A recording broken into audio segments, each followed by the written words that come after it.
بسم اللہ الرحمن الرحیم الحمد للہ والصلاة والسلام علی رسول اللہ اشہد ان لا الہ الا اللہ وحدہ لا شریک لہ واشہد ان محمدا عبدہ ورسولہ صلی اللہ علیہ وسلم۔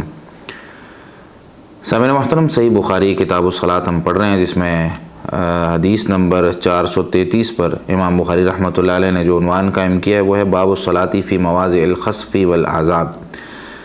ایسی جگہیں جہاں پر عذاب نازل ہوا ہے یا لوگوں کو زمین میں دھنسایا گیا ہے یا ان پر جو ہے وہ کوئی آسمان کی آفت ان پر نازل ہوئی ہے، تو وہاں پر نماز پڑھنا کیسا ہے۔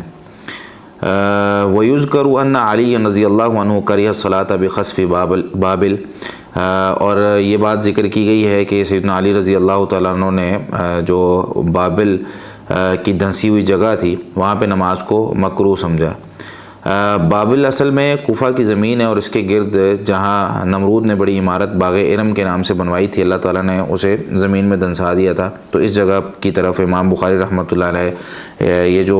ترجمۃ الباب ہے اس کی طرف، یعنی عنوان کے تحت یہ جو ہے وہ اثر لے کر آئے۔ حدیث جو ہے وہ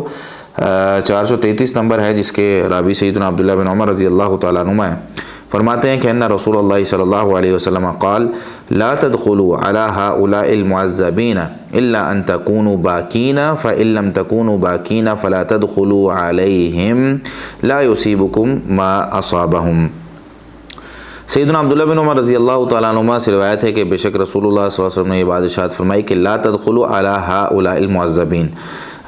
یہ ایسے لوگ جن پر عذاب نازل ہوا ہے اللہ تعالیٰ کا اجتماعیت پر، تو تم ایسے لوگوں پر داخل نہ ہو الا ان تکونوا باکین، مگر یہ کہ تم ایسی تمہاری حالت ہونی چاہیے کہ تم عاجزی اور انکساری تم میں ہو، تم رو رہے ہو، تمہاری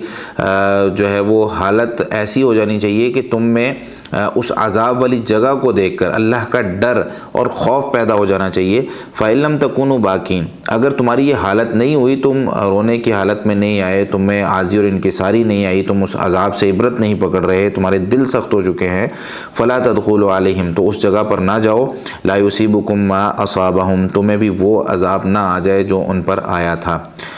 جو پہلی امتیں ہیں جنہوں نے اللہ تعالیٰ کی نافرمانیاں کی اور اللہ تعالیٰ کی مخالفت کی اور اپنے انبیاء کو قتل کیا اور بہت سے اس طرح کے معاملات ان پر ہوئے، تو اللہ تعالیٰ نے ان کو کسی کو زمین میں دھنسا دیا، کسی کو جو ہے وہ اٹھا کر الٹا پٹخ دیا، اور کسی پر جو ہے وہ مختلف قسم کے عذاب جو ہے وہ امتوں پر آئے۔ تو ایسی جگہیں جہاں پر وہ اللہ تعالیٰ نے پوری کی پوری بستیوں کو ہلاک کر دیا، وہاں پر نماز نہیں پڑھنی چاہیے۔ وہاں سے جو ہے اگر گزرے تو وہاں پر گزرتے ہوئے ہماری حالت خوف والی ہونی چاہیے کہ یہ نہ ہو کہ ہم بھی اللہ تعالیٰ کے نافرمان ہیں، تو کہیں اللہ تعالیٰ ہم سے ناراض نہ ہو جائے اور ہم پر بھی اس طرح کا عذاب نہ نازل ہو جائے۔ صحیح بخاری میں 4420 نمبر روایت ہے، سیدنا عبداللہ بن عمر رضی اللہ تعالیٰ عنہما سے ہی ہے، فرماتے ہیں کہ نبی مکرم صلی اللہ علیہ وسلم نے یہ اصحاب الحجر کے حوالے سے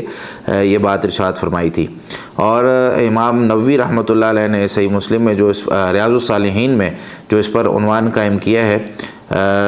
وہ ہے باب البکاء والخوف عند المرور بقبور الظالمین ومصارعهم واظہار الافتقار الی اللہ تعالی والتحذیر من الغفلۃ عن ذلک۔ فرماتے ہیں کہ ظالم لوگ جن پر بہت زیادہ جو لوگ بہت زیادہ ظلم کرتے تھے، ان لوگوں کی قبروں کے پاس سے جب گزرا جائے تو اللہ کا ڈر اور خوف دل کے اندر ہونا چاہیے، اور ان کی جو علاقے تھے، ان کی جو آباد جگہیں تھیں جن کو اللہ تعالیٰ نے ہلاک کر دیا، انسان جو ہے وہاں پر عاجزی اور انکساری کے ساتھ اور اللہ تعالیٰ سے یہ دعا کرتا ہوا کہ اللہ مجھے غافل نہ کرنا، یہ انسان کی جو کیفیت ہونی چاہیے وہاں سے گزرتے ہوئے۔ تو یہ جو حجر کا تذکرہ کیا گیا ہے اس میں، تو حجر جو ہے مدینہ اور شام کے درمیان ایک جگہ ہے جہاں پر قوم سمود رہتی تھی، جن کے پاس اللہ تعالیٰ نے صالح علیہ السلام کو بھیجا تھا۔ تو ان پر انہوں نے جو اپنے نبی کو جھٹلایا، اور پھر وہ اونٹنی جو اللہ تعالیٰ نے ایک نشانی کے طور پر ایک پتھر سے جو ہے وہ بھیجی تھی، تو انہوں نے اس کو بھی مار دیا۔ تو اللہ تعالیٰ نے پھر ان پر عذاب نازل کیا۔ قرآن کریم میں سورہ حجر میں آیت 80 سے 83 تک اللہ تعالیٰ فرماتے ہیں وَلَقَدْ كَذَّبَ أَصْحَابُ الْحِجْرِ الْمُرْسَلِينَ، کہ البتہ یقیناً یہ اصحاب حجر جو تھے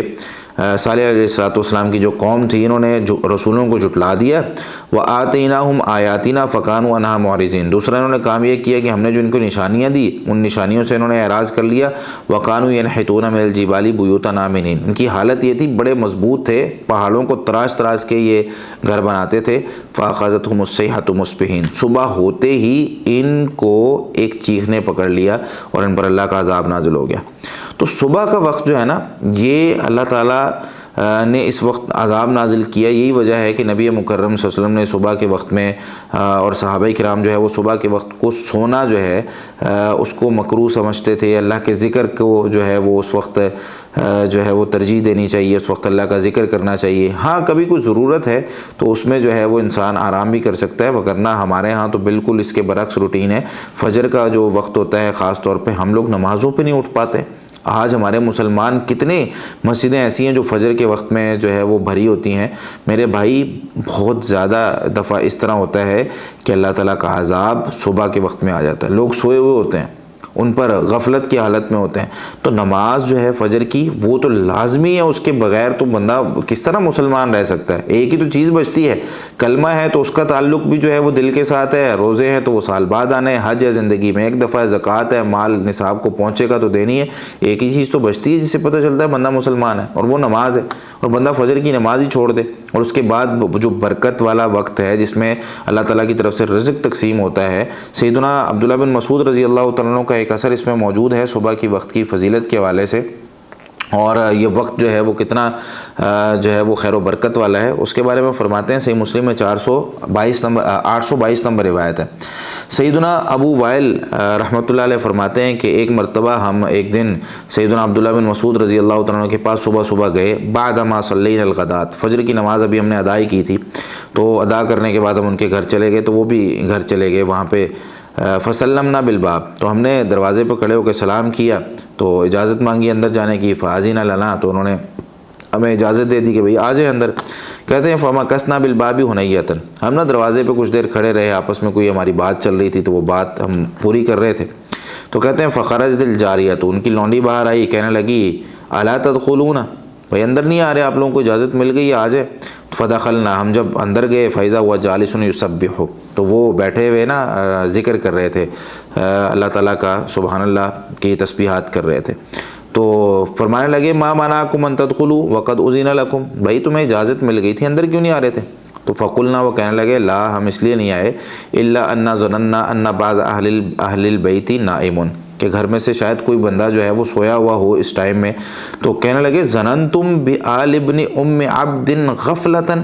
کیا تم یہ سمجھتے ہو کہ سیدنا عبداللہ بن مسعود رضی اللہ تعالیٰ عنہ کے اہل و عیال اور ان کی جو فیملی ہے وہ غفلت کی حالت میں ہوگی؟ ثم قال، پھر فرمانے لگے اقبل یسبح، پھر جو ہے وہ تسبیحات انہوں نے شروع کر دی، حتی ظن ان الشمس قد طلعت، جب سورج جو ہے وہ طلوع، ان کو ایسا لگا کہ سورج طلوع ہو گیا ہے، تو فرمانے لگے اپنی لونڈی کو انظری هل طلعت، دیکھو ذرا سورج طلوع ہو گیا۔ تو کہنے لگی کہ نہیں ابھی نہیں سورج طلوع ہوا۔ فاقبل یسبح، پھر تسبیحات بیان کرنے لگے، اپنی پڑھنے لگے۔ اس کے بعد جب سورج ان کو لگا کہ سورج طلوع ہو گیا، پھر کہا کہ دیکھو ذرا سورج طلوع ہو گیا۔ جب سورج طلوع ہو گیا تو کہنے لگے الحمدللہ الذی اقالنا یومنا ھذا ولم یہلکنا بذنوبنا، اللہ تعالیٰ کی تمام قسم کی تعریف اللہ تعالیٰ کے لیے جس نے آج ہمیں جو ہے وہ ہمارے اس دن کو چڑھا دیا ہے اور ہمیں ہمارے گناہوں کی وجہ سے عذاب نہیں دیا۔ یہاں پر جو انہوں نے چیز اور جو وجہ بیان کی وہ یہ، جس طرح بھی ہم نے آیات بھی سنی ہے اصحاب الحجر کی، کہ فجر کے بعد